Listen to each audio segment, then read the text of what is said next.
नमस्कार, नादी विशेष में आपका स्वागत है। मैं हूं आपके साथ अभिनय सिंह चौहान। विश्व मानव तस्करी निरोधक दिवस पर मध्य प्रदेश से आई एक रिपोर्ट कई गंभीर सवाल खड़े कर रही है। प्रदेश में बेटियों की सुरक्षा के दावे के बीच लापता नाबालिग बालिकाओं की तलाश लगातार सुस्त पड़ती नजर आ रही है। पुलिस मुख्यालय की महिला सुरक्षा शाखा की समीक्षा रिपोर्ट बताती है कि सिर्फ 6 महीनों में लंबित मामलों की संख्या 27% बढ़ गई है। सबसे चिंताजनक स्थिति सागर, छतरपुर, सतना, दमोह और रीवा शहडोल जैसे जिलों में सामने आई है, जहां बड़ी संख्या में बच्चियां अब भी लापता हैं और पुलिस उन्हें तलाशने में सफल नहीं हो पाई है।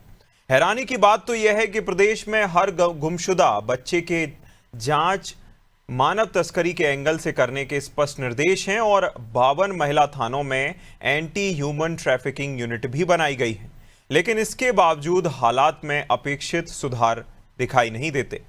राष्ट्रीय अपराध रिकॉर्ड ब्यूरो के आंकड़े भी चिंता बढ़ाते हैं, जिनके अनुसार मध्य प्रदेश में मानव तस्करी के सबसे अधिक मामले जबरन मजदूरी, जबरन शादी और यौन शोषण से जुड़े मामले हैं। आज मानव तस्करी पर विमर्श करेंगे। पहले देखते हैं ये खास रिपोर्ट।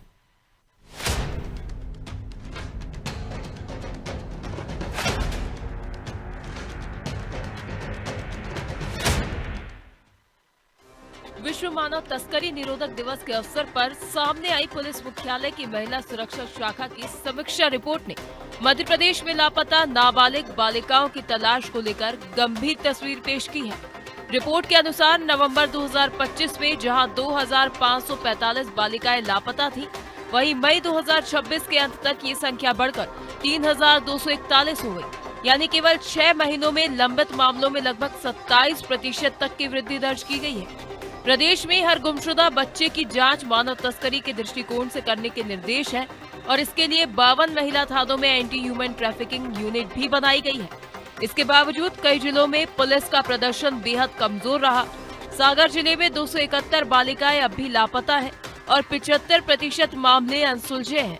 छतरपुर में 140 बालिकाओं के मामलों में 65% तथा सतना और दमोह में 40% तक के अधिक प्रकरण लंबित हैं। रीवा, रायसेन, शहडोल और दमोह को भी रेड जोन में रखा गया है। कमिश्नरेट क्षेत्रों की स्थिति भी संतोषजनक नहीं है। इंदौर कमिश्नरेट में 237 मामलों में 189 तथा भोपाल कमिश्नरेट में 163 मामलों में से बड़ी संख्या में बालिकाओं का अब तक पता नहीं चल पाया है। वहीं बालाघाट, भोपाल ग्रामीण और ग्वालियर जोन के बेहतर कार्य की सराहना की गई है। स्थिति की गंभीरता को देखते हुए विशेष पुलिस महानिदेशक अनिल कुमार ने सभी संबंधित जोन और जिलों को लंबित मामलों का शीघ्र निराकरण करने तथा प्रत्येक माह की 15 तारीख तक प्रगति रिपोर्ट भेजने के निर्देश दिए हैं। मानव तस्करी के मामले में भी मध्य प्रदेश चिंताजनक स्थिति में है।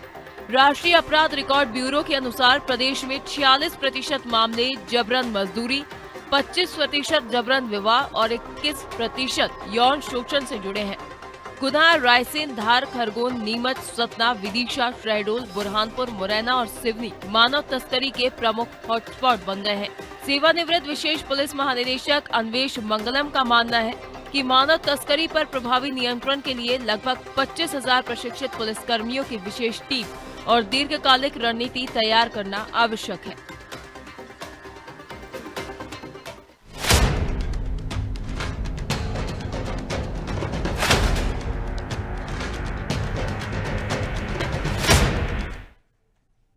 और इस गंभीर विषय पर मंथन करने के लिए हमारे साथ खास मेहमान जुड़ गए हैं। आपका परिचय करा देते हैं।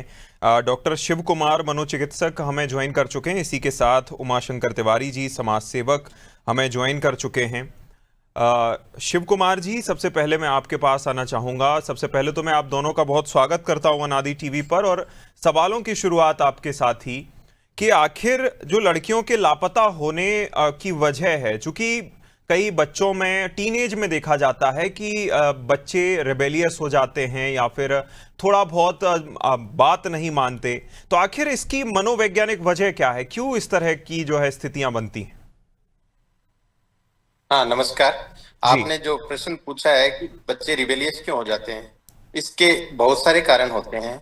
एक, घरेलू हिंसा हो सकती है, परिवार में माता पिता में अनबन हो सकती है, और कई बार किशोर अवस्था में जैसे हार्मोनल चेंजेज आते हैं, उसमें अपेक्षाएं की जाती हैं और उनको जैसे कई बार रिक्वायरमेंट्स हैं उस हिसाब से उनकी मांगे पूरी नहीं की जाती। और उस टाइम पे अपने को बच्चे को समझना भी चाहिए उसकी क्या मनोवृत्ति है और वो क्या चाह रहा है। कभी भी बच्चे पे किसी प्रकार का अननेसेसरी कोई चीज थोपनी नहीं चाहिए जिसके कारण उसके विकास प्रॉपर तरीके से नहीं हो। बिल्कुल, अब बातें नहीं थोपनी चाहिए, अपने आप में जो है आपने एक सुझाव दिया है। चूंकि अभिभावक भी कार्यक्रम को देखते हैं, मैं समाज सेवी का रुख करूंगा।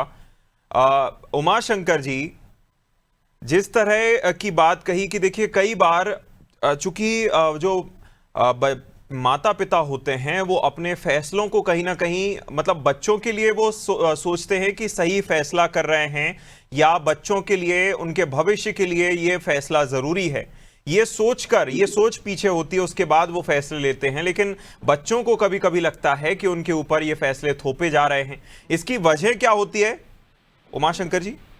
जी जी, देखिए ये बच्चों के फैसले वाले मामले तो नहीं लगते। जो भारी तादाद में बेटियां गायब होती हैं और महिलाओं को भी ले आया जाता है और छोटी छोटी बच्चियां भी चली जाती हैं जो मतलब बहुत कम उम्र होती है, जिससे कि कोई फैसले ना तो थोपे जाते हैं ना उन्हें हार्मोनल जो चेंजेस होते हैं वो आते हैं। लेकिन इसके पीछे बहुत बड़ा कारण है कि मानव तस्करी। और मानव तस्करी में क्या क्या होता है, कहीं ना कहीं इनको ले जाके या तो भीख मंगवाई जाती है। आप भोपाल के चौराहे पर देख लीजिए कि हर चौराहे पे आज भी बच्चों को, छोटे छोटे बच्चों को लेके लेडीजें भीख मांगती हैं या युवतियां भीख मांगती हैं। तो ये कहीं ना कहीं अगर इसके सही तरीके से भीख मांगने पे अगर पूरे देश में रोक लग जाए तो जाने कितनी बेटियां और जाने कितने बेटे भी सुरक्षित हो जाएंगे। इनको अपाहिज कर दिया जाता है या इनको इतना टॉर्चर किया जाता है कि ये भीख मांगने को मजबूर होते हैं। तो मानव तस्करी रोकने के लिए पहला कदम ये भी उठाना पड़ेगा। दूसरा ये है कि हमारे देश में पूरे नहीं, अभी मध्य प्रदेश की बात हुई है यहाँ पे जो जिस पर अपन बात कर रहे हैं, तो ये पूरे देश के ही हाल है, ये एक मध्य प्रदेश का नहीं है। और इसमें जो मजदूरी कराना भी एक शामिल है। दूसरा, इसके साथ जो बच्चियों का जो होता है देह व्यापार में धकेल दिया जाता है। तीसरा बड़ा कारण इसमें ये है कि कई जगह ऐसे ऐसे जिले हैं अपने प्रदेश के या देश के जहाँ शादी नहीं होती या शादी हो जाती है तो वो उनकी पत्नियां छोड़ के चली गई या किसी कारण से मर गई, तो ऐसी बच्चियों को ले जाके जबरन शादी कराई जाती है और शादी कराने के नाम पर फिर उनसे लाखों रुपए की वसूली की जाती है। तो इसके पीछे बहुत बड़ा रैकेट चल रहा है। अगर इन चीजों पर जब तक रोक नहीं लगेगी तो बच्चियां ऐसे ही जाती रहेंगी। तीसरा और सबसे बड़ा सवाल है कि अभी रक्षाबंधन आ रहा है, 29 तारीख को आप देखेंगे पूरे देश में भर भर हाथ पूरे ऊपर तक राखी बंधवा लेते हैं। ये राखी बंधवाने वाले बड़े बड़े राजनेता कभी बच्चियों की तरफ मुड़ के देखा है इन्होंने कि बच्चियां कितनी सुरक्षित हैं, महिलाएं कितनी सुरक्षित हैं? आज अगर रेप हो रहा है, चाहे वो बड़ी महिला के साथ हो या दो साल की बच्ची के साथ, 7 महीने की बच्ची के साथ हो रहा है, तो ये केवल राजनीति करना इस पे बंद होना चाहिए। तब हमारे देश की बच्चियां सुरक्षित रह जाएंगी, हमारे देश के बालक सुरक्षित रहेंगे। अन्यथा ऐसा ही चलता रहेगा। हम और आप इस विषय पे चर्चा करेंगे, मैं अपनी चीजें बोलूंगा, आप अपने क्वेश्चन करेंगे। आप समाज को जगाने की बात कर रहे हैं, मैं समाज को सुधारने की बात कर रहा हूं। और हमारे जो रिटायर्ड स्पेशल डीजी साहब का है कि 25,000 पुलिस कर्मियों की स्पेशल टीम की जरूरत होगी। मतलब ना नॉर्मल खेल होगा ना राधा नाचेगी। अरे इस पे सख्ती करिए ना। और कौन को नहीं मालूम है, किस इलाके की पुलिस को नहीं मालूम है कहाँ क्या हो रहा है, कौन व्यापार में। उमा शंकर जी, तो सख्ती की जहां तक बात है और फैसले की जहां तक बात है, तो इंदौर और भोपाल में पहले ही जो है कलेक्टर के आदेश जारी कर दिए गए थे, लागू भी हैं कि भिक्षावृत्ति भोपाल और इंदौर जैसे बड़े शहरों में मध्य प्रदेश के तो कम से कम जो है नहीं हो सकती। कई भिखारियों को उठाया भी गया था, उन्हें अलग अलग जगहों पर छोड़ा गया था। लेकिन क्या कहां कमजोरी छूट रही है? या तो जो है पुलिस तक वो मामले नहीं पहुंच रहे कि देखिए लगातार ये जारी है, या पुलिस अपनी तरफ से लापरवाही कर रही है, प्रशासन आंख मूंद कर बैठा है। कहां जो है लापरवाही या कमजोरी छूट रही है? कौन सी कमजोर कड़ी है? मैं बता रहा हूँ इस पे। आपने बहुत अच्छा विषय बात की और आपने इसको मुद्दे को तत्काल शामिल किया। मैं आपको बहुत बहुत धन्यवाद दूंगा। आप ज्योति ऑफिस चौराहे पे देख लीजिए, बोर्ड ऑफिस चौराहे पे देख लीजिए, न्यू मार्केट के रोशनपुरे पे देख लीजिए, भोपाल के मुख्य चौराहे पर आज भी बच्चे बच्चियां भीख मांगते मिल जाएंगे। बिल्कुल। और जो महिलाएं गोद में लिए रहते हैं, और आपको ये भी है, कुछ समय पहले आपने भी देखा होगा, हाथ में पट्टी बांधे या बच्चे के पट्टी बांधे, वो सब नकली पट्टी रहती थी। मैंने जाके कई बार पुलिस चौकी पे लोग बैठे रहते तो उनको बोले हाँ देखते हैं, उठते नहीं थे साहब। और आपको जो बताऊं, कब जब बड़ा ऑर्डर आता है, माननीय सुप्रीम कोर्ट या हाई कोर्ट कोई सख्ती करते हैं, तो ये थोड़ी दिखावे के लिए सारा प्रशासन कर लेता है, चाहे पुलिस प्रशासन हो या जिला प्रशासन। हकीकत में हम काम नहीं कर रहे, क्योंकि लोगों को क्या लगता है कि मेरी बच्ची थोड़ी जा रही है, मेरा बच्चा थोड़ी भीख मांग रहा है। अरे वो आपका भी बच्चा हो सकता है। छोटे छोटे दूध में बच्चे को ले जाते हैं ये लोग, और कहीं ना कहीं उन्हें आगे या तो उनसे भीख मंगवाई जाती है। मैं आपसे दावे के साथ कह रहा हूं, जिस दिन पूरे देश में भीख पर रोक लग गई ऐसे मांगने वालों पर, उस दिन मानव तस्करी और खासकर हमारी बच्ची और बच्चे सुरक्षित हो जाएंगे। अगर बेटे भी हैं तो उनके साथ भी गलत नहीं होना चाहिए, बेटियों के साथ भी नहीं होना चाहिए। अभी 29 तारीख को रक्षाबंधन पर जो भर हाथ वो पहनाते हैं, तो फिर बच्चियों के साथ साल भर छेड़छाड़ होती है, तब कुछ लोग क्यों मोमबत्ती लेके निकलते हैं, ये लोग क्यों नहीं खड़े होते? जबकि ये तो बहुत पावरफुल लोग होते हैं जो अपने बंगलों पे जाके राखी बनवाते हैं, चाहे देश के बड़े से लेके छोटे पद तक की बात कर रहा हूँ। और आप देखेंगे, और ये होता है, दिखावे के लिए बहन मत बनाइए। एक तरफ लाडली बहना योजना चलाई जा रही है, लाडली बेटी योजना चलाई जा रही है, दूसरी तरफ हमारी लाडली बहनें और हमारी बेटियां सुरक्षित नहीं है। तो सरकार की दोहरी नीति को सरकार को देखना चाहिए। बिल्कुल, सरकार को निगरानी तंत्र को और तेज करना होगा सीधे तौर पर। और सबसे बड़ी बात कि जो एक्शन लिया जाता है वो इतनी ज्यादा कोताही उसमें बरती जाती है, या इतना स्लो है वो एक्शन, कि अपने आप में जो है उस पर ज्यादा ध्यान देने की जरूरत है। मैं फिर से शिव कुमार जी आपके पास लौटूंगा। देखिए, एक तरफ अभी हमने बात करी बाल मजदूरी की, लेकिन कई बार देखा जाता है कि घरों में चूंकि बच्चियां होती हैं, उनसे माता पिता के एक्सपेक्टेशन होते हैं कि वो घर का काम भी सीखें, लेकिन कई बार जो है बच्चियों की मंशा होती है कि वो पढ़ें, बाहर आगे बढ़ें, और हो सकता है आगे चलकर नौकरी भी करना चाहें। लेकिन हर घर में, हर हाउस होल्ड में ये पॉसिबल नहीं हो पाता। तो क्या ये कारण हो सकता है एक कि बच्चियां घर से बाहर निकलने का सोचती हैं, लेकिन घर से उन पर दबाव रहता है, ऐसे में वह घर ही छोड़कर चली जाए?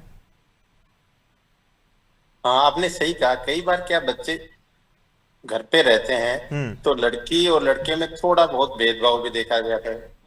तो उसमें लड़के को तो वह घर से बाहर जाने के लिए अलाउ कर देते हैं, जबकि लड़कियों को उनके ऊपर रेस्ट्रिक्शंस होते हैं। यदि पढ़ने के लिए उन्हें दूर जाना पड़े शहर में, तो वो जाना नहीं देना चाहते। और कई बार बहुत ही इंटेलिजेंट लड़कियां होती हैं, इसलिए उनको कैरियर की चिंता रहती है, तो वो घुटन सी महसूस करती हैं। तो इससे बढ़िया वो ये सोचते हैं कि मेरे को कहीं कुछ मिले, कहीं से सहायता मिले। और ऐसे में इस चीज का कई बार लोग बाग प्रलोभन दे के फायदा उठा के उनको भ्रमित करते हैं और उनके ऊपर साइकोलॉजिकल इम्पैक्ट डालते हैं। बिल्कुल, ब्रेन वॉश वाला एंगल भी हो सकता है डॉक्टर साहब? ब्रेन वॉश वाला ये सटीक शब्द नहीं है, इसमें ग्रूमिंग और साइकोलॉजिकल इम्पैक्ट ये सही वर्ड है। हाँ, ब्रेन वॉशिंग सटीक शब्द नहीं है सर। और ये इससे क्या है कि जैसे बच्चे के ऊपर भाई उसको ये दिखाया जाता है, कई बार बच्चे इमेच्योर होते हैं, उनके सोचने समझने की क्षमता इतनी स्ट्रोंग नहीं होती, तो उनको प्रलोभन देके, उनको रोजगार के बता के और एक अलग एक ग्लैमरस दुनिया दिखा के उनको भ्रमित किया जाता है। और इसके बाद में वो अपना रास्ता भटक जाते हैं और इनकी बातों में आ जाते हैं। तो इसमें हमेशा क्या है कि एक संवाद होना चाहिए पेरेंट्स में, पेरेंट्स को भी बीच बीच में काउंसलिंग करनी चाहिए। आजकल तो जैसे पेरेंटिंग के ऊपर काफी अच्छा बोला जा रहा है, कैसे अपने को करना चाहिए, कोई मेल फीमेल में कोई भेदभाव नहीं होना चाहिए, सभी के इक्वल राइट्स होने चाहिए, एजुकेशन राइट्स होने चाहिए, और जिससे वो अपने करियर को बिल्ड करें और उनको भी थोड़ी फ्रीडम देनी चाहिए, जिससे अपना आगे का भविष्य वो संवार सकें। बिल्कुल। उमा शंकर जी, अभी आपने भिक्षावृत्ति की बात कही थी कि उसको बैन करना चाहिए, लेकिन दो चीजें मुझे याद आती हैं, एक तो बाल मजदूरी और दूसरा बाल विवाह। ये दोनों ही इस देश में अब से नहीं लंबे समय से जो है गैर कानूनी है। इसके बाद भी हम देखते हैं कि चाहे आप बाल मजदूरी में बच्चे देखें, आप हर होटल या किसी भी जगह चले जाइए, वहां आपको कोई ना कोई बच्चा काम करता हुआ मिल जाएगा। या फिर अभी कुछ समय पहले मध्य प्रदेश की ही रिपोर्ट है कि हर साल शादियों के सीजन में कई बच्चियों को जो है बहू बना दिया जाता है, उनके माता पिता इसको लेकर विवाद खड़ा कर देते हैं। अगर कोई रोकने भी पहुंचता है, कोई जांच पड़ताल की भी बात कहता है, तो माता पिता उसी से लड़ बैठते हैं। ऐसे में आपको नहीं लगता कि जो है कोशिशें की गई हैं अब तक इस तरह के मामलों को रोकने की, वो नाकाफी साबित हुई हैं? इस पर फिर से विचार विमर्श कर ज्यादा कड़ा किया जाना चाहिए। जी जी, नहीं, बिल्कुल आपका ये कहना सही है। इसको भी एक वजह ये भी है, और छोटी उम्र में कई बच्चियां बेचारी उस मानसिक तौर पे या शारीरिक तौर पर इस लायक नहीं होती हैं। और जो सरकार ने एक नियम बनाया है, जो हमारे बुजुर्गों ने भी इस बात को मान लिया है कि एक उम्र के बाद, एक सही उम्र के बाद शादी होना चाहिए, और उसको कहीं ना कहीं बच्ची को पढ़ाया जाए। और वो बच्चा भी जिससे शादी हो रही है वो भी छोटे ही होते हैं, और कई बार ये स्थितियां बनती हैं। और हमारे विभाग के जो अच्छे अधिकारी हैं, जो जिम्मेदार अधिकारी हैं, पूरे लोग तो कभी खराब नहीं हो सकते, वो इस पे लागू करते हैं। और कई जगह मारपीट भी होती है उनके साथ, महिला बाल विकास या पुलिस के लोगों के साथ। लेकिन क्या है कि बहुत बड़ा तंत्र है, और ये जनसंख्या बहुत बढ़ती जा रही है। उस स्तर पर सुरक्षा के साधन नहीं है, अधिकारियों को सुरक्षा नहीं मिलती। अगर अधिकारी कहीं जाते हैं, उनके साथ मारपीट हो जाती है, वो घेर लेते हैं, है ना। और उस समय थोड़ा सा मानवीय दृष्टिकोण ये रहता है, जो शादी में आए होते हैं वो भी उसका कहते हैं नहीं करेंगे, मैं गरीब हूँ। तो सरकार को उनकी भी जिम्मेदारी सरकार ने वैसे ले ली है। 18 साल की बच्चियों को बहुत सारी सुविधाएं, सरकार की योजनाएं चल रही है, उसका लाभ तो मिले ही। दूसरा, ये बच्चियों के साथ जो गायब होती हैं, या महिलाएं भी गायब हो जाती हैं, या युवतियां जो गायब हो रही हैं, उसके पीछे बहुत बड़ा कारण है। एक तो संयुक्त परिवार से हम दूर हो गए। हर पेरेंट चाहता है मैं अलग रहूं, भले ही वो किराए का कमरा ले और माँ बाप के पास बहुत बड़ा बंगला है, तो भी वो नई शादी के बाद वो चाहते हैं स्वतंत्रता।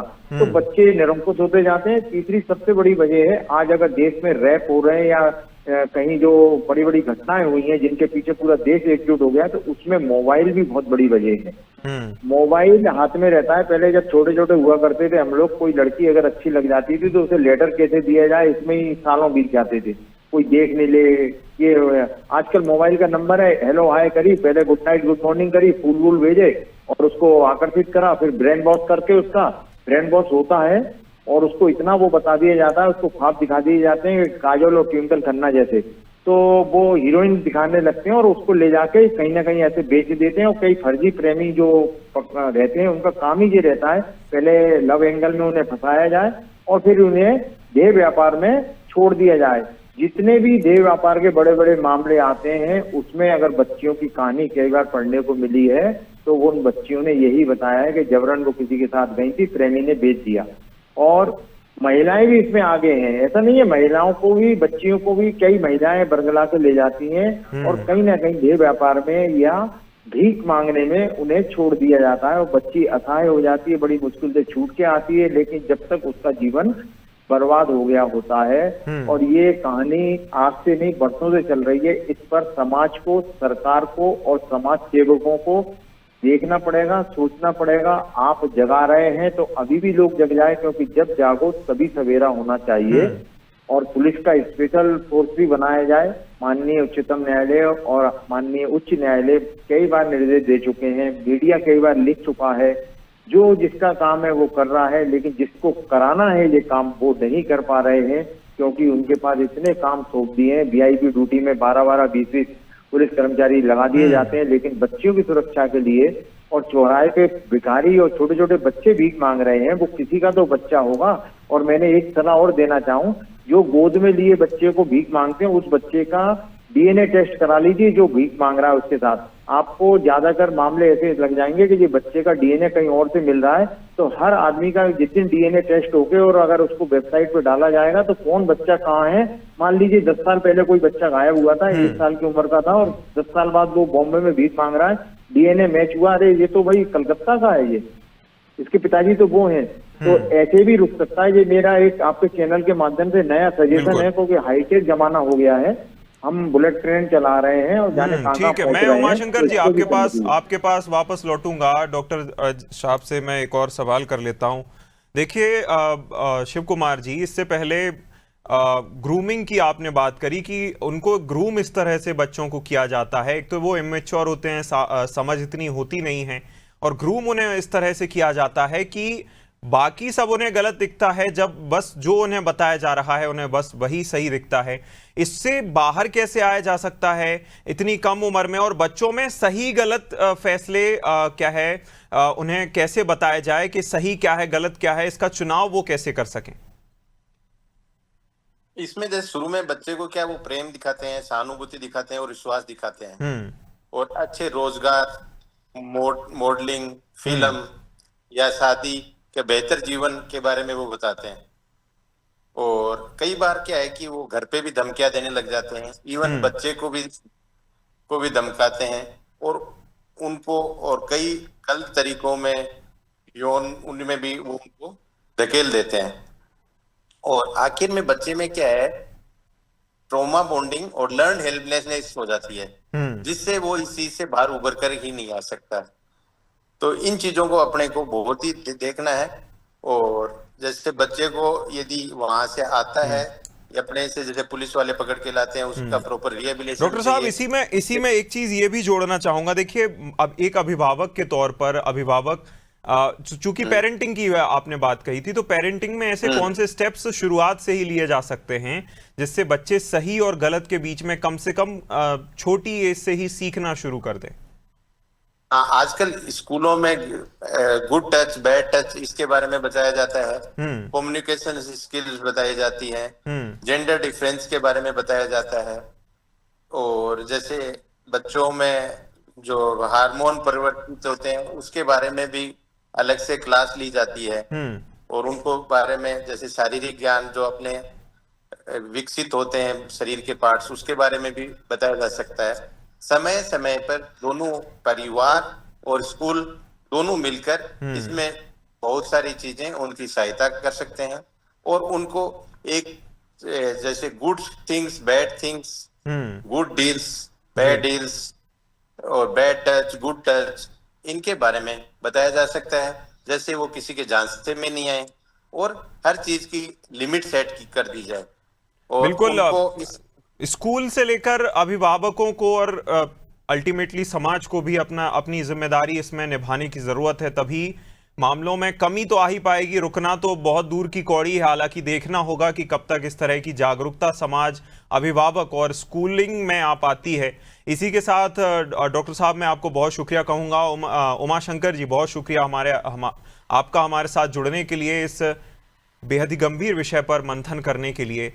हालांकि जिस तरह से ह्यूमन ट्रैफिकिंग होती है, मानव तस्करी की जाती है, ये अपने आप में अपराध है, लेकिन प्रशासन अगर अपनी जिम्मेदारी नहीं निभाता, रिएक्टिव नहीं होता उस तरीके से, और अगर अभिभावक अपनी जिम्मेदारी ना निभाते हुए दूरी बनाते हैं बच्चों से, तो कहीं ना कहीं रिबेलियस हो जाते हैं बच्चे और कोई गलत कदम उठा बैठते हैं। इस खास कार्यक्रम में इतना ही। आप देखते रहिए अनादि टीवी। नमस्कार।